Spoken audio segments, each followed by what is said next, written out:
Alright, let's dive into a story that's been making headlines, and honestly, it's one of those situations that just makes you pause and think.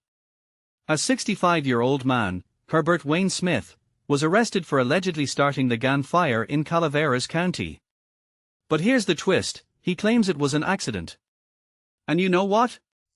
That's where things get really interesting. First off, let's set the scene. It was his birthday. He was trying to earn some extra cash to take his wife out for dinner, something sweet, right? He was cutting scraps with a saw when, according to him, things just went wrong. Sparks flew, and before he knew it, a fire had started. Now, personally, I think this is where the story takes a turn from a simple accident to something much bigger. Because let's be real, how many of us have done something seemingly harmless that ended up having massive consequences? What makes this really interesting is the human element. This wasn't some malicious act, it was a guy trying to do something nice for his wife. But here's the thing, intent doesn't always matter when the outcome is this severe. From my perspective, this raises a deeper question: how do we balance accountability with empathy? Smith is clearly remorseful, he said, "I'm so sorry," multiple times. But the fire destroyed homes, threatened lives, and forced evacuations.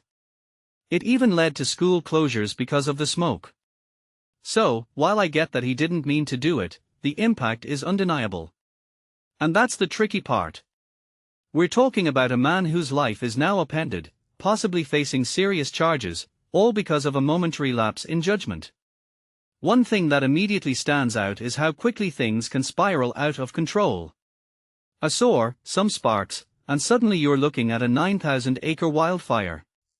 What many people don't realize is how common these accidental fires are. Whether it's a campfire left unattended or machinery sparking, these incidents happen more often than we think. But what this really suggests is that we need better education and precautions, especially in fire-prone areas. Now, let's talk about the legal side.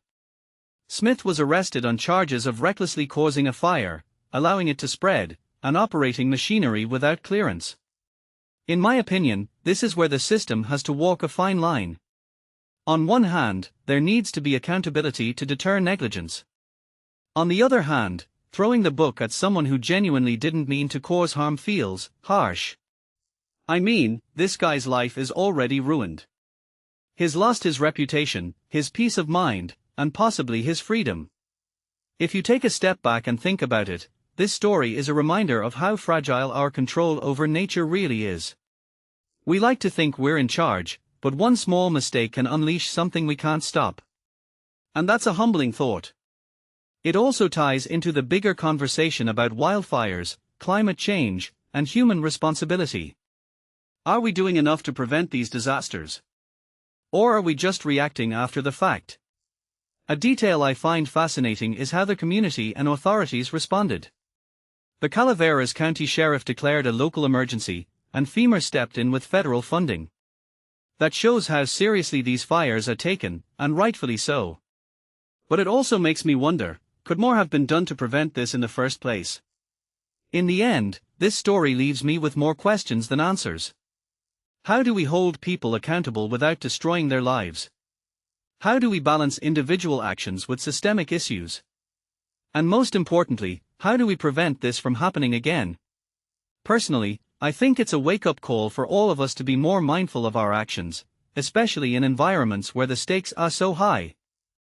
So, what do you think? Is Smith a victim of circumstance, or does he deserve the full weight of the law? Let me know in the comments.